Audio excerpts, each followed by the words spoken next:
प्लवमेकमेव हि भवाम्बोधे स्थितिर्षावता वन्देऽहं तमशेषकारणपरं रामाख्यमीशं हरि नानापुराणनिगमागमसम्मतं यत् रामायणे निगदितं क्वचिदन्यतोऽपि स्वान्तसुखाय तुलसीरघुनाथ गाथा भाषा निबन्धमतिमन्त्रुलनातनु।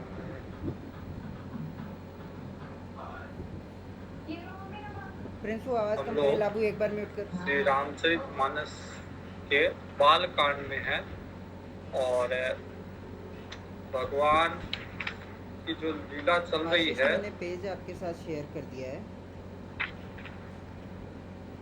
उसमें है ना कंटेंट है। विश्वामित्र जी वो मैंने सर्विस भगवान को लेने आए, बेनिफिट्स वगैरह ले लिए, फीचर ले वशिष्ठ जी लिए, के बेनिफिट समझाने ले के लिए, उपरांत ठीक है। अब आप क्या है ना दशरथ जी उसमें ने कॉल बटन दे देना, राम और लखन को मतलब अगर ये सर्विस विश्वामित्र चाहिए जी तो के इंक्वायरी संग किया। फॉर्म या कोई कॉल बटन इस तरह का, मतलब क्लिक टू कॉल वाला एक्शन दे देना हर एक पेज पे।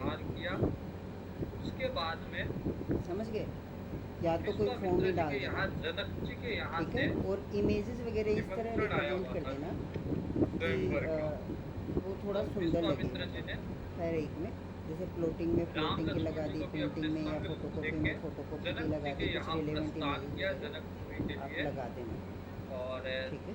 रास्ते में कंटेंट वो मैंने डाल दिया, अभी तो बाद में इसको बढ़ा देंगे, आश्रम दिखा, ठीक है।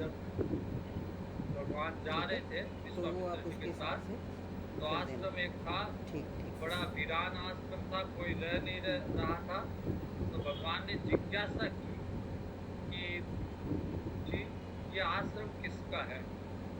विश्वामित्र जी ने कहा, गौतम नारी श्राप बस उपल देह धरि धीर, चरण कमल रज चाहती, कृपा करौ रघुवीर। वो आश्रम गौतम ऋषि का आश्रम था। और एक बार इंद्र आया और इंद्र मोहित हो गया गौतम ऋषि की नारी अहिल्या जी पे, और धोखे से जब गौतम ऋषि जी नहीं थे तो गौतम ऋषि का वेश धारण करके इंद्र आश्रम में आया, और आश्रम में अहिल्या जी गौतम ऋषि के वेश में, क्योंकि इंद्र था इसलिए इंद्र को नहीं पहचान पाई। और जब वापस निकल रहा था वहां से, इंद्र वापस निकल रहा था, उस समय गौतम ऋषि आए और गौतम ऋषि ने इंद्र को भी श्राप दिया और अपनी पत्नी को भी, अहिल्या जी को भी श्राप दिया। अहिल्या जी ने बाद में क्षमा याचना की और कहा प्रभु मैं पहचान नहीं पाई आपको। तब फिर गौतम ऋषि ने कहा कि ठीक है, मेरा श्राप नहीं जाएगा, लेकिन आपके उद्धार के लिए भगवान आएंगे और अंत में आप मेरे ही लोक में मेरे पास पुनः मुझे ही प्राप्त होंगे।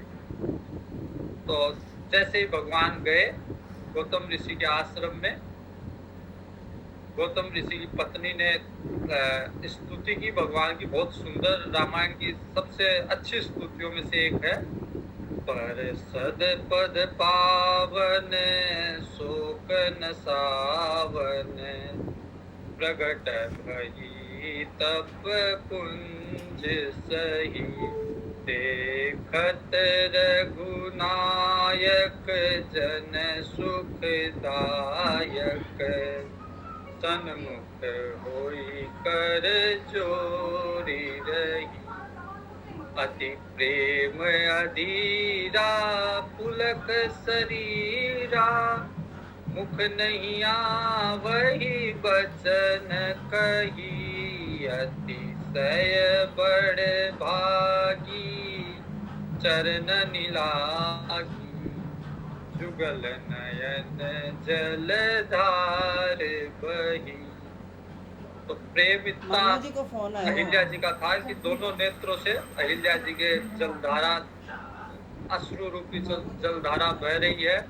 और फिर भगवान की स्तुति करके गौतम ऋषि का अहिल्या जी कहती है कि मैं नारी पावन प्रभु जग पावन रावण रिपुजन सुखदाई राजीव विलोचन भव भय मोचन पाहि पाहि शरणनि आई। भगवान से कहती है कि मैं अपावन नारी हूँ और आप जग को पावन करने वाले हैं। रावण रिपु, अभी रावण से कोई दुश्मनी हुई नहीं, लेकिन भविष्य वृत्ति से अहिल्या जी कहते हैं कि रावण रिपु जन सुखदाई, रावण के दुश्मन और जन को सुख देने वाले आप हो। और फिर कहती है कि मुनि श्राप जो देना, अच्छा हुआ मुनि ने मेरे को श्राप दिया ताकि कम से कम आपके दर्शन हुए। श्राप के कारण इतने वर्षों तक मैं शिला रूप में रही, लेकिन उसका परिणाम अच्छा रहा। मुनि श्राप जो दीना अति भल कीना परम अनुग्रह में माना देख्यूं भरी लोचन हरि भव मोचन यही लाभ शंकर जाना। मुनि ने श्राप दिया, बड़ा अच्छा किया, मैं अनुग्रह मानती हूँ मुनि का। गौतम मुनि ने मेरे को श्राप दिया ताकि मैं अपने नेत्रों से आपको देख सकी, और आपको देखने का लाभ भगवान शिव को पता है। विनती प्रभु मोरी मैं मति भोरी नाथन मांगहूं बर आना। तो भक्त को और कोई वरदान नहीं चाहिए, भक्तों को तो एक ही वरदान चाहिए, भगवान के चरण कमलों में उनकी भाव बना रहे, उनकी भक्ति बनी रहे। पद कमल परागा रस अनुरागा मन मम मन मधुप करे पान। मेरा हृदय एक भौरा बन के और आपके चरण कमलों का अनुराग हमेशा पान करता रहे मेरा मन। जेहि पद सुर सरिता परम पुनीता प्रगट भई शिव शीस धरी। गंगा जी जो आपके चरणों से निकली है, उन्हीं चरणों में मेरा अनुराग रहे, जिस गंगा जी को भगवान शिव ने अपने शीश पे धारण किया। इस तरह से स्तुति कर रही है और स्तुति करके पति लोक गई। अहिल्या जी जो अति मन भावा सो वर मांगा गे पति लोक अनंत भई। तो भगवान इतने दीन बंधु है। तुलसीदास जी कहते हैं कि ऐसे भगवान को छोड़ के और किसी को क्यों ध्याना, और किसी की भक्ति और किसी की पूजा क्यों करनी।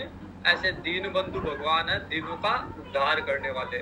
अस प्रभु दीन बंधु हरि कारण रहित दयाल तुलसीदास सठ ते ही भजू छाड़ी कपट जंजाल। इसलिए संसार का कपट जंजाल छोड़ के ऐसे भगवान को, जो सारी की सारी हमारी गलतियां क्षमा करने वाले हैं, ऐसे भगवान जो दीन दयाल है, उनकी शरण में जाना चाहिए।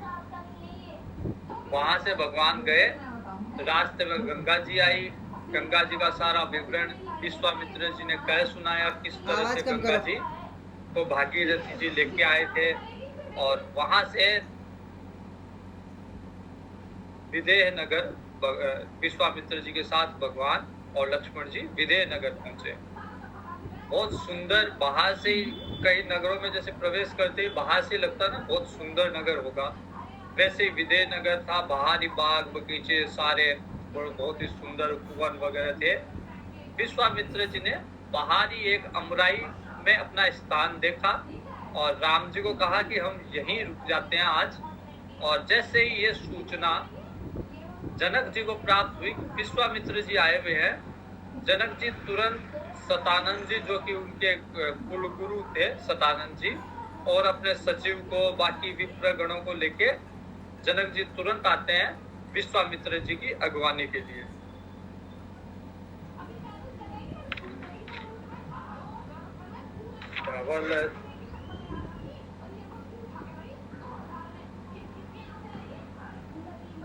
पूर्वाहे सर सरित समीपा, उतरे जह तह विपुल महीपा, देखी अनूप एक अवराई, यहाँ रहिए रघुवीर सुजाना।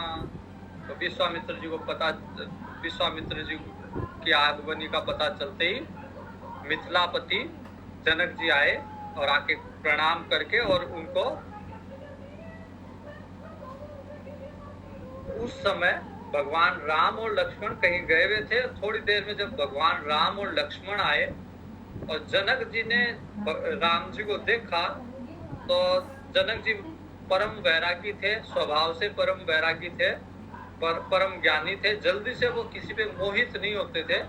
लेकिन जैसे ही राम जी की छवि उन्होंने निहारी, जनक जी पूरी तरह राम जी पे मोहित हो गए।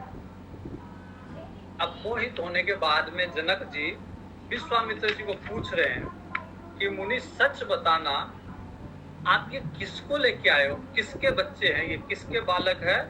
कहु नाथ सुंदर दो बालक, मुनि कुल तिलक की नृप कुल पालक। ये बच्चे आप मुनि लोगों के हैं या किसी राजा के? क्योंकि इनके लक्षण से लग रहे हैं ये राजपुत्र है। तो ये आप मुनियों, क्योंकि आपके साथ आए हैं तो संभावना है कि मुनियों के पुत्र हो, या फिर इनके लक्षण से लग रहा है कि ये राजपुत्र है। और मेरा मन तो ये कहता है, जनक जी कहते हैं कि मेरा मन तो ये कहता है, ब्रह्म जो निगम नेति कही कावा, उभय भेष धरि की सोई आवा। मेरे को तो ये लगता है कि जिस ब्रह्म को वेद नेति नेति करके पुकारते हैं, मेरा मन करते है कि ये दोनों वही ब्रह्म है। और उसका कारण देते हैं कि मैं क्यों मान रहा हूँ इसको ये ब्रह्म है। उसका कारण क्या है? सहज विराग रूप मन मोरा, थकित होत चिमि चंद चकोरा। कारण ये बताता है कि मेरा मन जो बड़ा वैराग्य को धारण किए हुए, सहज वैराग्य है मेरे अंदर, लेकिन इनको देख के मेरा मन टिक गया। जैसे चिमिचंद चकोरा, जैसे चकोर चांद को ही देखता रहता, वैसे ही मेरा मन केवल इन्हीं को देख रहा है। तो इसका मतलब ताते प्रभु पूछे, इसलिए मैं पूछ रहा हूँ। अब मेरे से छिपाना नहीं, कृपा करके मेरे से कुछ छिपाना नहीं, सही बता दीजिए कि ये ब्रह्म है या कोई ऋषि पुत्र या कोई राजा के पुत्र है। कारण ये है क्योंकि मेरा मन जो है अंदर ही अंदर ब्रह्म सुख को भोगता है, और वो मन अगर ब्रह्म सुख को छोड़ के बाहर संसार में किसी व्यक्ति पे आकर्षित हो रहा है, तो इसका मतलब वो ब्रह्मी है। तो ब्रह्म सुख को छोड़ के उसके बराबर कोई सुख नहीं है। ब्रह्म सुख की तुलना में कोई सुख नहीं है, संसार का कोई सुख हो ही नहीं सकता। तो अगर ब्रह्म सुख को भी त्यागा है मेरे मन ने और इन पे आके टिका है मेरा मन, इसका मतलब ये भी ब्रह्म है, अन्यथा मेरा मन ब्रह्म सुख को छोड़ नहीं सकता। उपनिषदों में सुख की, आनंद की मीमांसा की हुई है, और उस मीमांसा में कहा गया है कि यदि पूरे भूमंडल का अकंटक राज्य, अकंटक राज्य मतलब उसका कोई प्रतिद्वंदी नहीं हो, कोई दुश्मन नहीं हो, पूरा भूमंडल का राज्य अगर किसी युवा व्यक्ति को दिया जाए, युवा व्यक्ति इसलिए ताकि वो भोग भोगने में समर्थ हो, और वो जितने भोग भोगेगा, पूरे भूमंडल का राज्य उसके पास सारी इंद्रियां भोग भोगने में समर्थ है, तो वो जितने भोग भोगेगा उसको यदि एक इकाई मान ले,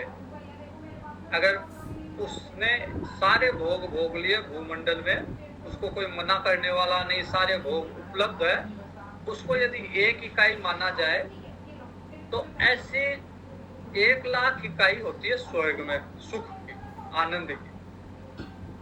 और वहां की जितने भोग वहां उपलब्ध है, सारे भोगों को मिला के अगर एक इकाई मानी जाए तो ऐसी 1,00,000 इकाई का सुख मिलता है ब्रह्मलोक में। और ब्रह्मलोक की सारे सुख को एक इकाई माना जाए तो उससे लाख गुना सुख है ब्रह्म ज्ञान में। जो ब्रह्म ज्ञानी होता है वो ब्रह्म स्वरूपी होता है। तो ब्रह्म सुख को छोड़ के अगर संसार का कोई भी सुख, कोई भी व्यक्ति में, कोई भी वस्तु में, उसकी कोई तुलना ही नहीं हो सकती। लेकिन जनक जी कह रहे मेरा मन अगर उस ब्रह्म सुख को छोड़ के इन बच्चों पे, इन बालकों पे आया है, तो ये भी ब्रह्म से कम नहीं, ये ब्रह्म ही है। अब विश्वामित्र जी एक बार जनक जी को सच सच बताते, हकीकत बता देते हैं, लेकिन फिर तुरंत बदल जाते हैं।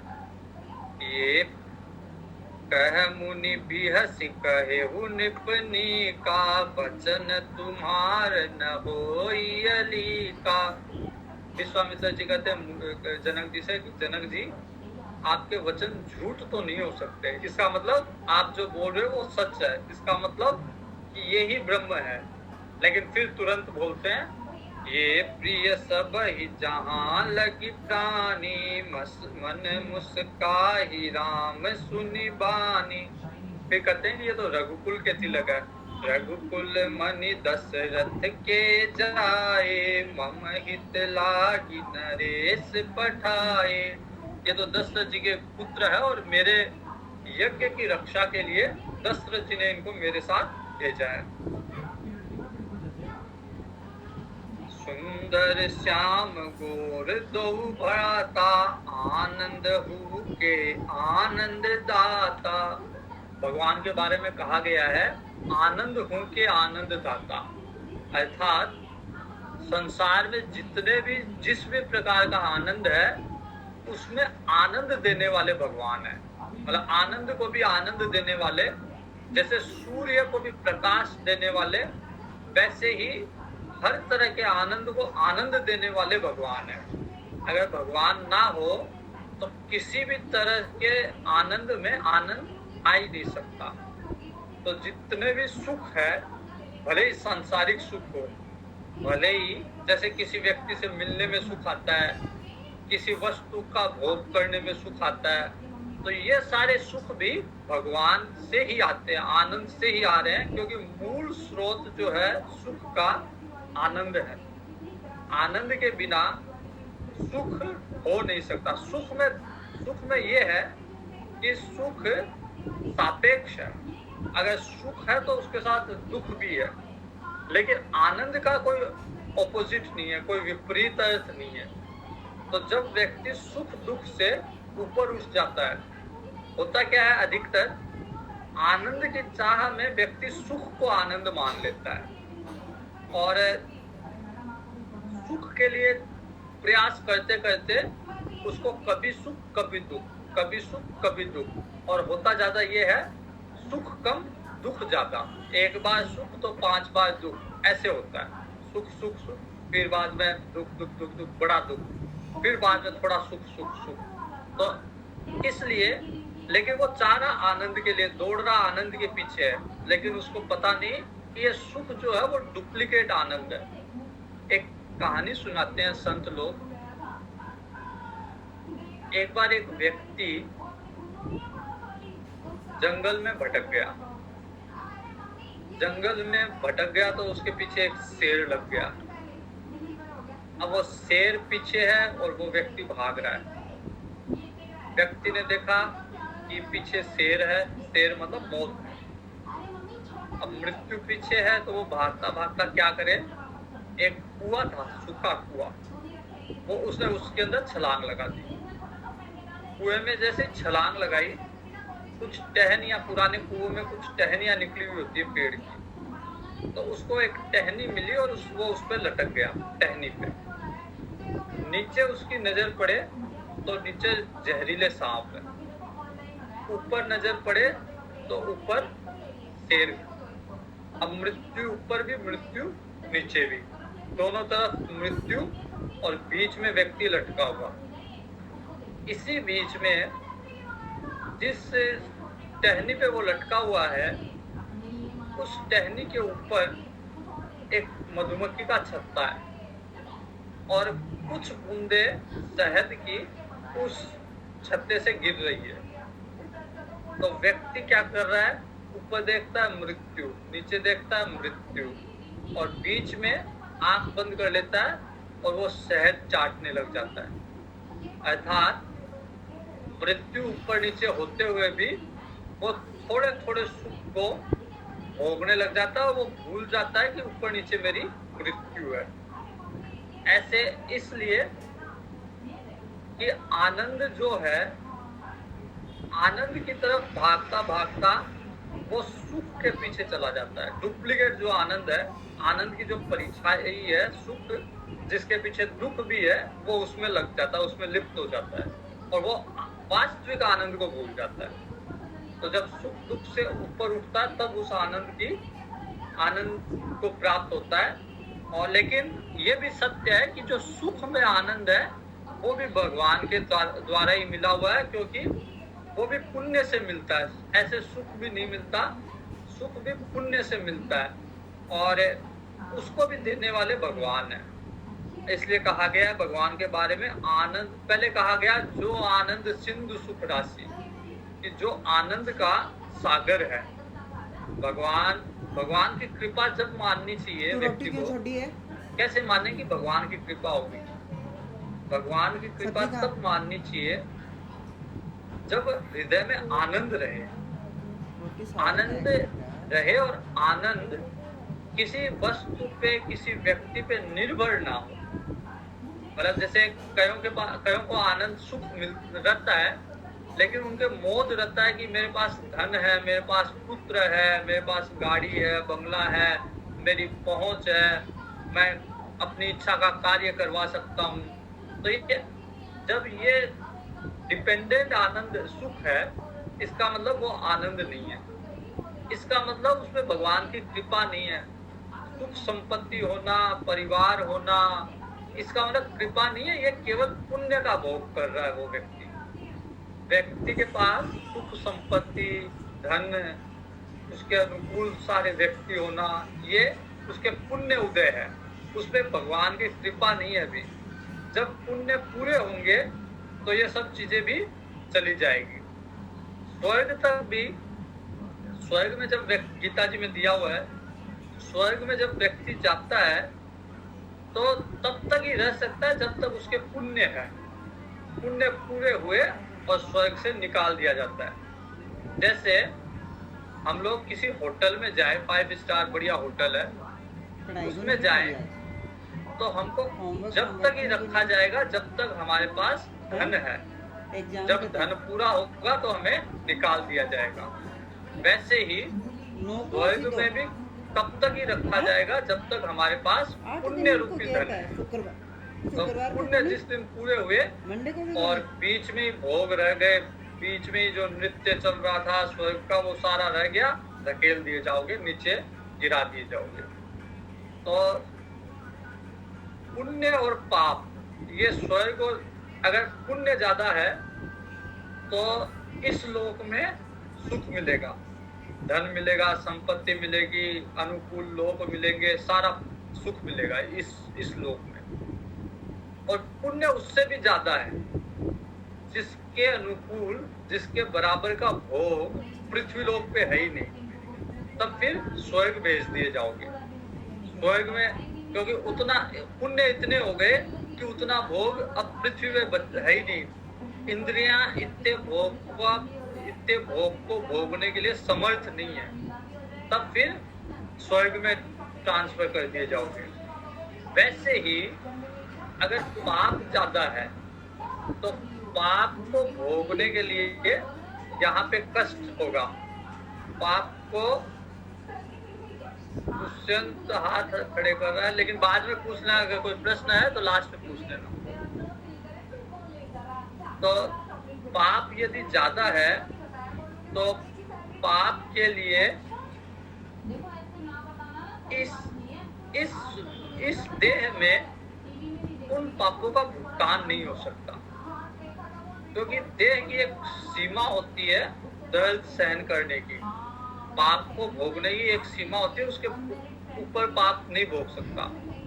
तो उसके लिए फिर उसको नरक में भेजा जाता है और नरक में उसको ऐसी देह दी जाती है जिससे वो बड़े से बड़ा दुख भी सहन कर सके, बड़े से बड़ा अत्याचार, बड़े से बड़ा पाप, बड़े से बड़ा कष्ट भी सहन कर सके, ऐसा शरीर देके उसको कष्ट का भुगतान कराया जाता है। तो पुण्य पाप से स्वर्ग लोक और नरक लोक तक होता है, और भगवान इनसे परे हैं। भगवान पुण्य से, पाप से, सुख से, दुख से, जो आनंद स्वरूप भगवान का जो आनंद है वो इनसे परे है। तो जब भगवान की कृपा तब समझना कि जब हृदय में ऐसा आनंद आने लगे जो किसी पे निर्भर ना हो।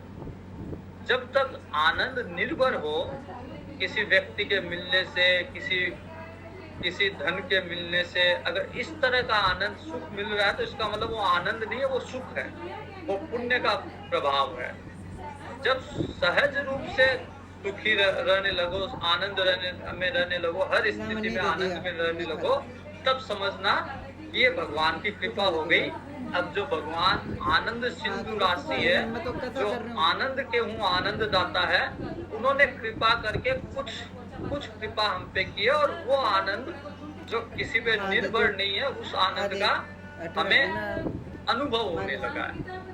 हाँ तो अटल रखी हूँ मैं तो। सुंदर श्याम गोर दो भ्राता, आनंद हूँ के आनंद दाता,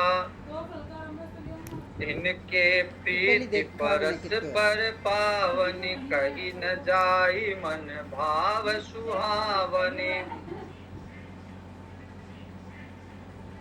जनक जी कहते हैं इनसे तो ऐसे लगाव है जैसे जीव ब्रह्म के बीच में सहज स्नेह है, वैसे ही इनसे मेरा लगाव है। बस अमृत थोड़ी दे। अब विश्वामित्र जी को लेकर जनक जी आए और वो अपने महल का सबसे बढ़िया, सबसे उत्तम जो अपने महल का रहने की व्यवस्था थी, वहां उनको ठहराया गया है राम लक्ष्मण के साथ। लक्ष्मण जी को थोड़े चंचल स्वभाव के हैं लक्ष्मण जी, तो लक्ष्मण जी का इच्छा हो रही है कि जनकपुर देख के आए। सुना बहुत है जनकपुर के बारे में, इतना सुंदर, आज भी जनकपुर बहुत सुंदर है। नेपाल में जनकपुर है, आज भी सीता जी का महल वगैरह बहुत सुंदर है। तो लक्ष्मण जी की इच्छा है कि जनकपुर देख के आए, लेकिन थोड़ा सा गुरु जी के सामने थोड़ा बोलते नहीं है। तो राम जी कह रहे हैं कि गुरु जी को कह रहे हैं कि अगर आपकी आज्ञा हो तो लक्ष्मण जी की इच्छा है मैं इनको थोड़ा सा जनकपुर दिखा लाऊं। धर्म से पालक तुम ताता, प्रेम विवश सेवक सुख दाता। और विश्वामित्र जी कह रहे हैं कि आपको तो क्या देखना है, लेकिन आप इसलिए जा रहे हो ताकि जनकपुर वाले आपको देखते, उनको भी आनंद की प्राप्ति हो आपको देख के, इसलिए आप जाने की इच्छा व्यक्त कर रहे हो। लेकिन आप जाओ जनकपुर देख के आ जाओ।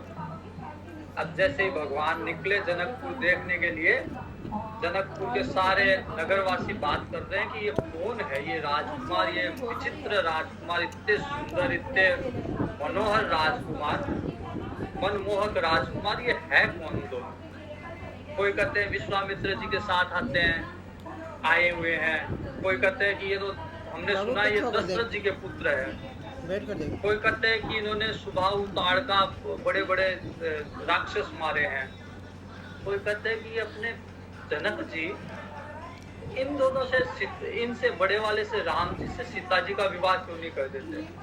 फिर कोई कहता है कि नहीं, उन्होंने तो शर्त रख रखी है कि धनुष तोड़ेगा वो ही सीता जी का से विवाह करेगा। कोई उसमें से कहता है कि ये जनक जी को पहले से ही पता है कि धनुष ये तोड़ेंगे, इसलिए इन्होंने विशेष कर इनको बुलाया है जनक जी ने।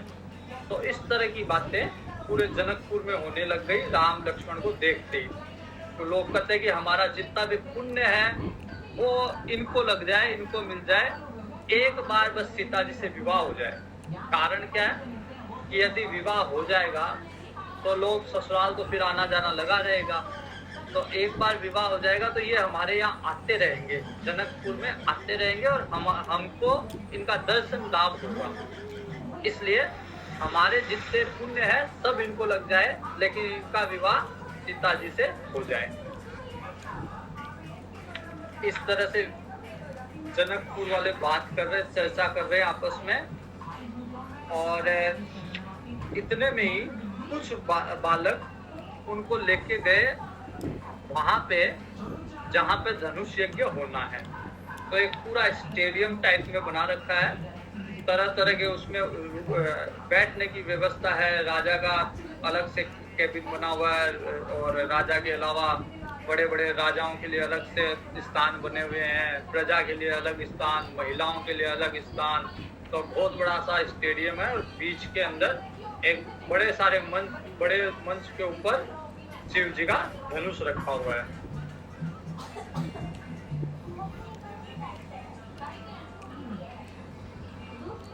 तो सारे बच्चे अब ले गए इनको और अपनी अपनी तरफ खींच के कोई अपने घर भी ले जा रहा है, कोई ले जाके वो धनुष यज्ञशाला दिखा रहा है। और भगवान भी उनकी इच्छा के अनुकूल जैसे वो चाह रहे हैं वैसे जा रहे हैं। किसी के घर भी चले गए, कभी धनुष यज्ञ देखने चले गए, धनुष यज्ञ की जो शाला बनी हुई है वहां देखने चले गए। और फिर भगवान को ध्यान आया कि अब समय हो गया, गुरु जी के पास वापस चलना चाहिए।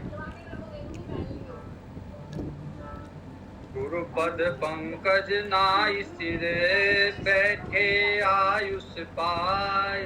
तो भगवान को डर लगने लगा गुरु जी का और आके प्रणाम किया गुरु जी को और सारी बात आके गुरु जी को बता दी कैसे कैसे हम नगर भ्रमण करके आए हैं। संध्या वंदन किया, उनके भगवान का नित्य नियम है संध्या वंदन करना। संध्या वंदन किया, फिर विश्वामित्र जी ने इतिहास पुराण, ये भी भगवान का नित्य नियम है कि भगवान नित्य स्वाध्याय करते हैं, वेद पुराण इतिहास इनका स्वाध्याय नित्य करते हैं। तो संध्या वंदन के उपरांत वेद पुराण इतिहास का स्वाध्याय किया और उसके बाद में जब मुनि विश्वामित्र जी सोए तो दोनों राम और लक्ष्मण दोनों पैर दबाने लग गए। निवर शयन कीन तब जाई, लगे चरण चापन दो भाई। काफी समय हो गया, फिर मुनि ने बार बार कहा कि अब आप भी जाके विश्राम करो। तब जाके राम और लक्ष्मण मुनि की कुटिया से निकल के, विश्वामित्र जी की कुटिया से निकल के अपनी कुटिया में प्रवेश किया और वहां पे फिर लक्ष्मण जी राम जी के पैर दबाने लग गए।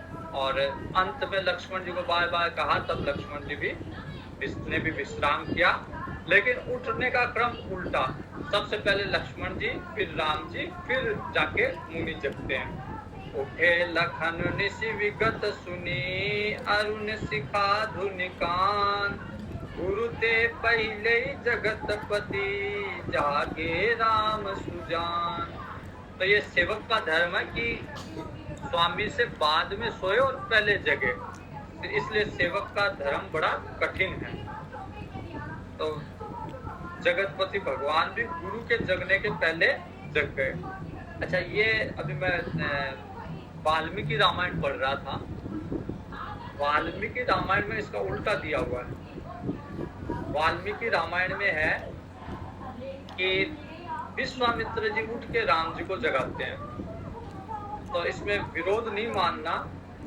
जैसे ही भगवान ने पहले, तुलसीदास जी ने पहले ही कहा कि हरि अनंत, हरि कथा अनंता, और कल्प कल्प का भेद है।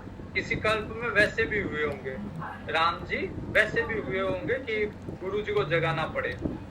लेकिन जो तुलसीदास जी के राम हैं, अपने अपने राम हैं। मतलब जैसी आप कल्पना करोगे वैसे राम बन जाएंगे। भगवान वैसा ही रूप धारण कर लेंगे जैसे आपकी कल्पना होगी। तो तुलसीदास जी के राम इतने सुसंस्कारित है कि गुरु के पहले जगते हैं। एक बार जब मैंने रामचरितमानस का इतना अध्ययन नहीं था, और लेकिन हाँ पढ़ा हुआ था रामचरितमानस, तो उसमें मेरे को ये थोड़ा सा अनुभव हो गया था कि राम किस तरह के, मतलब तुलसीदास जी कैसे राम की किस तरह के राम की उपासना करते हैं। तो कितने संस्कारवान राम तुलसीदास जी के हैं, या भगवान शिव के मानस में कौन से राम हैं। तो पूरा मेरे को मतलब इतना अध्ययन नहीं था। तब किसी ने मेरे को ये कहा कुछ दिखाया उसने, उसमें ये लिखा हुआ था कि वो राम जी जाके और अगस्त मुनि के यहाँ पे कहते हैं, कहलवाते हैं कि जाओ कहो, और जो भी आश्रम के बाहर था बच्चे होंगे उनको कहते हैं कि जाके कहो कि दशरथ पुत्र राम, महाराजा दशरथ के पुत्र राम आए हैं आपसे मिलने के लिए। तो उसने कहा कि ये रामचरितमानस रामायण से है। मैंने रामचरितमानस उस समय इतना अध्ययन नहीं कर रखा था, लेकिन क्योंकि मेरे को थोड़ा अंदाज था कि राम किस तरह के है, मैंने कहा ये राम हो ही नहीं सकते, मानस के राम नहीं है। तुलसीदास जी के राम ऐसा नहीं कर सकते कि किसी मुनि के यहाँ जाके ये कहलवाए कि जाओ कहो दशरथ के पुत्र राम आए, राजा दशरथ के पुत्र राम आए। ऐसे राम नहीं है। राम तो वो है जो जाके दंडवत करते हुए ऋषि के आश्रम में प्रवेश करे। और वास्तव में सत्य है कि ऐसी कोई घटना रामचरितमानस में नहीं है जहाँ पे राम गए हो और मुनि के आश्रम में ये कहलवाया हो कि जाके कहो अयोध्या नरेश दशरथ पुत्र राम आए हैं।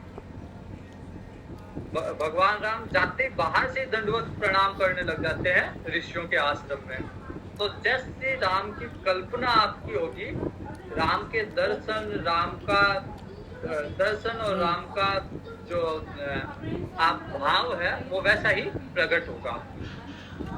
तो यहाँ पे राम पहले गुरु के पहले जग रहे हैं, और सारे जब गुरु जी पूजा करने वाले हैं, नित्य क्रियाक्रम कर लिए, गुरु जी की पूजा के लिए पुष्प लेने के लिए राम और लक्ष्मण जाते हैं पुष्प वाटिका में।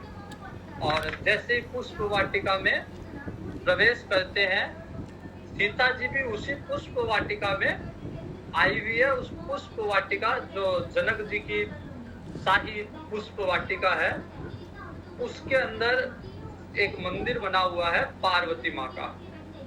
तो जानकी जी को सहेलियों के साथ उनकी माता जी ने, सुनैना जी ने भेजा कि जाके गौरी जी का, पार्वती जी का पूजन करके आओ, क्योंकि आपका स्वयंवर होने वाला है। तो ये प्रथा रही है कि विवाह के पूर्व कन्या को पार्वती जी का पूजन कराया जाता है। और सीता जी को भी पूजन हेतु नैना जी ने भेजा है जनक पुष्प वाटिका में। जनक जी की जो पुष्प वाटिका है, वही राम लक्ष्मण जी गए हैं गुरु जी के लिए पुष्प लेने के लिए। जैसे ही राम जी का प्रवेश हुआ, माल्यगन वो तोड़ तोड़ के लाके वो पुष्प देते हैं राम जी को। उधर सहेलियों ने, किसी सखी ने जाके सीता जी को ये बताया कि इसी वाटिका में मैं घूम रही थी और मेरे को दो जो राजकुमार कल से जिनकी पूरे जनकपुर में चर्चा है, वो राजकुमार यही पुष्प वाटिका में आए हुए हैं। और वास्तव में वो देखने लायक है राजकुमार, इतने सुंदर है दोनों राजकुमार कि जितनी चर्चा हम लोगों ने सुनी है उससे भयंकर, उससे बहुत ज्यादा सुंदर है। तो इसलिए इनको देखना चाहिए, राजकुमारों को एक बार एक झलक इनकी प्राप्त करनी चाहिए।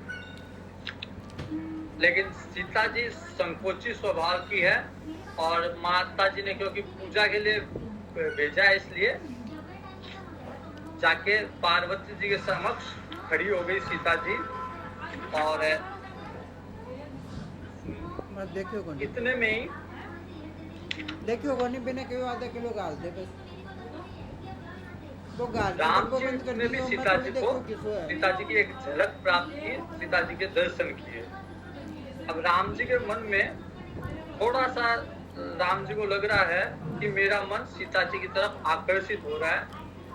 तो राम जी लक्ष्मण जी को बोल रहे हैं कि लक्ष्मण पता नहीं ये क्या हो रहा है। रघुवंशी कर सहज सुभाहु, मन कुपंथ पगु धरई न काहू। कि हम तो रघुवंशी है, हम लोगों का मन तो ऐसा है कि भूल के भी कुपथ पे मन जाता ही नहीं है। लेकिन पता नहीं मेरे मन में सीता जी के प्रति अतिशय प्रीति हो रही है। मोहि अतिशय प्रतीति मन केरी, जय सपने पर नारी नहेरी। मेरे मन ने कभी सपने में भी पर नारी के दर्शन नहीं किए। सीता जी को देख के मेरा मन भी आकर्षित हो रहा है। इतने में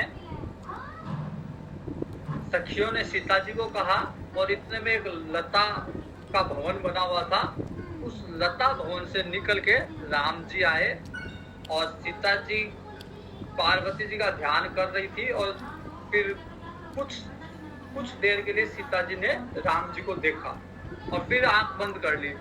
तो एक सखी पीछे से कहती है कि पार्वती जी का गौरी का ध्यान तो बाद में ही कर लेना, पहले राजकुमारों को देख लो, पहले अच्छे से राजकुमारों को देख लो, आंख बंद करके बाद में ध्यान कर लेना।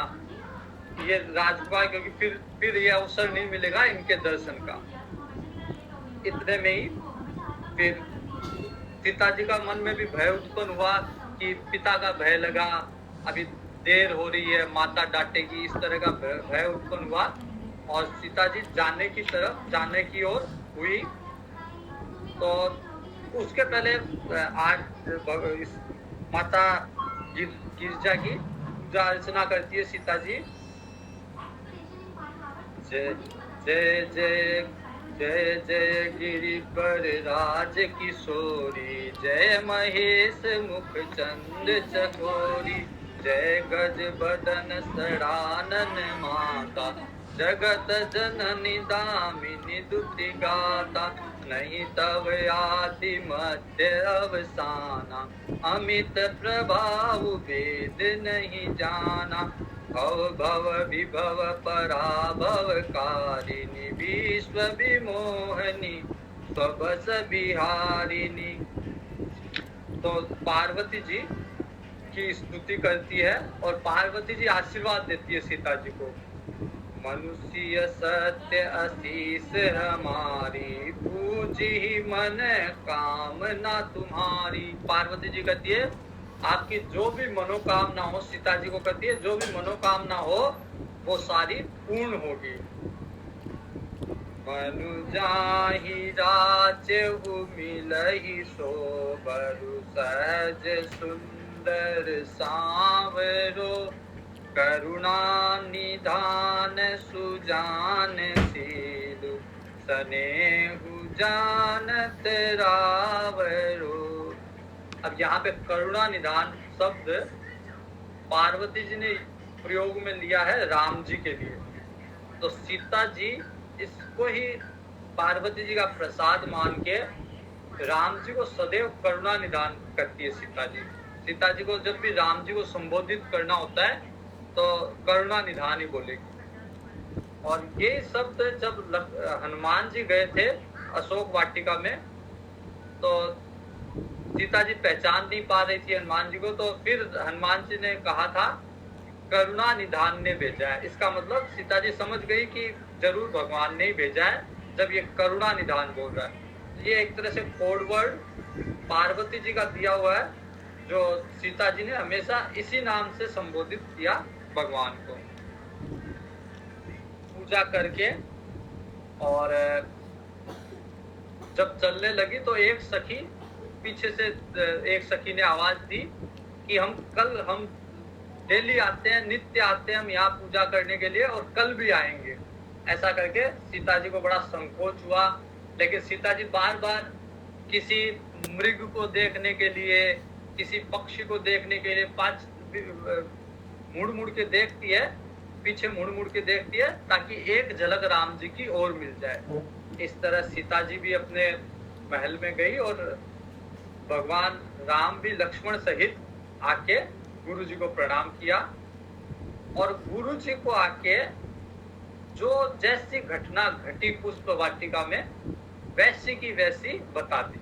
गुरु जी से कुछ छुपाना नहीं। राम जी का ये सिद्धांत है, भले ही विश्वामित्र जी हो, भले ही वशिष्ठ जी हो, गुरु जी अगर साथ है तो उनको जैसा भी हो सब कुछ बता देना। तो विश्वामित्र जी को सारी घटना पुष्प वाटिका की बताई, और विश्वामित्र जी ने भी उनको वरदान दिया। जो वरदान पार्वती जी ने सीता जी को दिया वो वरदान विश्वामित्र जी ने राम जी को दिया। राम कहा सबको सिख पाही, सरल स्वभाव छुअत छल नाही। और विश्वामित्र जी ने भी कहा, सुफल मनोरथ होहु तुम्हारे, राम लखन सुनि भये सुखारे। विश्वामित्र जी ने कहा, जो भी मनोरथ है, मनोकामना है, वो पूर्ण हो आपकी। अब भगवान विश्राम कर रहे हैं और भगवान चंद्रमा को देख के सोच रहे, तुलना कर रहे हैं कि सीता जी का जो मैंने मुंह देखा था, मुख की आभा थी सीता जी की, वो क्या चंद्रमा के जैसी है क्या? फिर कहते नहीं, चंद्रमा की जैसी सीता जी नहीं है, क्योंकि चंद्रमा में अनेक दोष है, सीता जी में तो कोई दोष है ही नहीं। बहुरी विचार कीन मन माही, सिए बदन सम हिम कर नाही। चंद्रमा नहीं हो सकता, सीता जी के मुख जैसा चंद्रमा नहीं हो सकता। कारण क्या कि एक तो ये चंद्रमा जो है सिंधु से जन्म हुआ, खारे समुद्र से जन्म हुआ, ये सीता जी का मुकाबला कहाँ करेगा? फिर पुण्य बंधु विष, इसका भाई तो विष है, तो सीता जी के बराबर ये कैसे हो सकता है ना। फिर दिन मलिन, दिन में तो कोई प्रभाव रहता ही नहीं चंद्रमा का, जब सूर्य आ जाते हैं तो चंद्रमा का कोई प्रभाव ही नहीं। सीता जी ऐसा नहीं, सीता जी का तो हमेशा प्रभाव बना रहता है। और फिर सकलंक, चंद्रमा कलंक के सहित है, उसमें कुछ कुछ धब्बे। सीता जी के मुख की आभा में कोई कलंक नहीं है, तो इसलिए सिय मुख समता पाव किमी, चंदु बापुरो रंग। तो कहा कि अब चंद्रमा की तुलना सीता जी से नहीं हो सकती। चंद्रमा को घटना बढ़ना पड़ता है, पूर्णिमा में पूरा होता तो अमावस्या पे गौण हो जाता है। और जो विरही व्यक्ति विरही होते हैं, उनको दुख देने वाला होता है ये चंद्रमा, इसलिए चंद्रमा जैसी। और फिर अगर कोई ग्रहण हो गया, राहु आ गया, तो चंद्रमा तो दिखेगा ही नहीं, तो चंद्रमा की तुलना सीता जी से नहीं। पंकज द्रोही, सारे कमल जो है वो सूर्य को देख के खिलते, चंद्रमा को देख के मुरझा जाते हैं, तो इसमें बहुत अवगुण है, ऐसा चंद्रमा नहीं हो सकता। सिय मुख छवि विदु ब्याज बखानी, गुर पही चले निशा बड़ी जानी। अब उनको लगा कि रात ज्यादा हो गई, गुरु जी के पास गए, फिर गुरु जी के चरण सेवा की होगी, और फिर आके जब सूर्य उदय हुआ दूसरे दिन प्रभात में, तो लक्ष्मण जी कहते हैं कि भगवान, ये सूर्य का ऐसा प्रभाव है जैसा आपका प्रभाव होगा इन सब राजाओं की सभा में। जब स्वयंवर में सारे राजा उपस्थित होंगे, उनके सम्मुख आप जब उपस्थित होगे तो ये सारे जुगनू की तरह होंगे, आपका तेज देख के इनका प्रभाव शून्य हो जाएगा।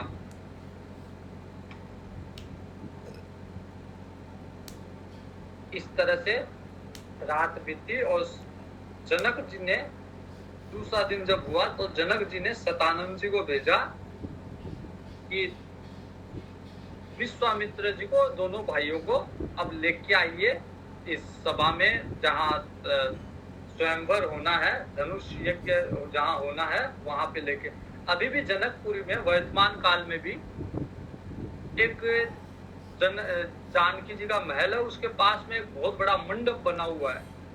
कहते हैं कि उसी मंडप में राम जी का विवाह हुआ था, उसी मंडप में। और वहां से 4-5 किलोमीटर दूर एक स्थान है जहाँ पे शिव जी का जो धनुष है वो टूटा हुआ दो हिस्सों में है, बीच में एक पेड़ है। तो वो कहते हैं कि रुद्राक्ष का बना, मतलब रुद्राक्ष का जो तत्व है वही इस धनुष में है, तो उसको मान्यता है कि उसको शिव का धनुष ही मानते हैं। और वो 2 हिस्सों में वहां पे अभी भी वर्तमान में भी है। तो स्वयंवर के लिए अब भगवान आए और जैसे ही रंगभूमि में भगवान ने प्रवेश किया, अलग अलग लोग जैसे बैठे थे, जैसी लोगों की भावना थी, वैसा स्वरूप भगवान ने धारण किया और वैसे भगवान उनको दिखने लगे। प्रसिद्ध एक चौपाई है यहाँ पे, जिनके रही भावना जैसी प्रभु मूरत तिन देखे तैसी। जिनकी जैसी भाव, जैसे मैंने कहा, जैसा राम की परिकल्पना करोगे, मन में जैसा भाव करोगे, आपके राम जो है वैसे ही उपस्थित होंगे। तो इसलिए अपने अपने राम, एक कुमार विश्वास जी चलाते हैं अभी अपने अपने राम बोल के। तो जैसी जो भावना होती है वैसा ही भगवान की मूर्त वैसी उपस्थित होती है।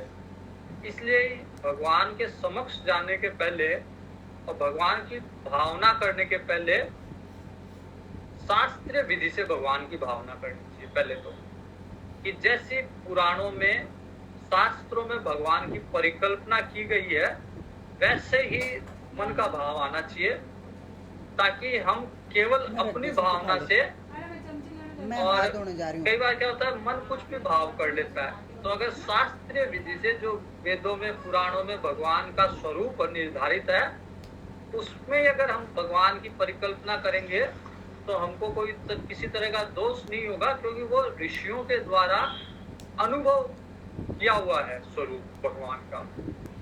और दूसरा ये है कि आजकल जैसे कई लोग हैं, विशेषकर शिव जी की कई फोटोएं आती है जिसमें शिव जी को चिलम दिए हुए या इस तरह की, तो इस तरह को नहीं करना चाहिए, क्योंकि कारण ये है कि जैसी भावना करोगे वैसे बनोगे, वैसे ही भगवान दर्शन देंगे। तो इसलिए भगवान के सात्विक स्वरूप की, भगवान के शुद्ध सात्विक स्वरूप की ही धारणा, रूप सारे भगवान के हैं, लेकिन हाँ उपासना की दृष्टि से भगवान का सात्विक स्वरूप होना चाहिए। एक और बात यहाँ पे कर दूं मैं, कई मंदिरों में ऐसी प्रथा हो गई आजकल कि पैसे लेके दर्शन कराते हैं कई मंदिरों में। अब व्यक्ति जो जाता है उसको लगता है कि मैं वीआईपी लाइन में जा रहा हूँ, तो वो वीआईपी बन के जाता है। और सिद्धांत ये है कि जैसी भावना करोगे भगवान वैसा बन जाएंगे। तो अगर आप वीआईपी बन के जाओगे तो भगवान भी वीआईपी बन जाएंगे, तो भगवान वीआईपी बन गए तो फिर भगवान दर्शन नहीं देंगे। इसलिए प्रयास ऐसे बड़े बड़े भक्तों ने तो ये किया है कि अगर अंदर जाने में असुविधा हो, बाहर खड़े होकर भगवान का ध्यान करते हैं और भगवान बाहर आके दर्शन देते हैं। अंदर जो दर्शन नहीं मिलेगा वो दर्शन बाहर भी मिल जाएगा। जगन्नाथ जी की यात्रा इसलिए प्रारंभ हुई ताकि मैं बाहर वाले भक्तों को दर्शन दूं। किन्हीं भक्तों को अंदर नहीं जाने दिया जा रहा था, तो जगन्नाथ जी खुद निकल के आए। तो इसलिए भगवान की भावना करने में विशेष सतर्कता रहनी चाहिए, क्योंकि भगवान वैसे ही रूप में प्रकट होंगे। अब यहाँ पे क्या हुआ कि भगवान जैसे यज्ञशाला में प्रवेश किया भगवान ने, और जिनकी जैसी भावना थी वैसा ही उनको स्वरूप दर्शन हुआ। तो जो वीर पुरुष थे उनको लगा कि भगवान वीर रस धारण किए हुए हैं, और जो कुटिल थे उनको लगा कि भगवान वो भयानक मूर्ति है, और जो पूर्ववासी है उनको लगा कि ये अपने कोई लोग अपने स्वजन है, तो उनको आंखों को सुख देने वाले लगे भगवान।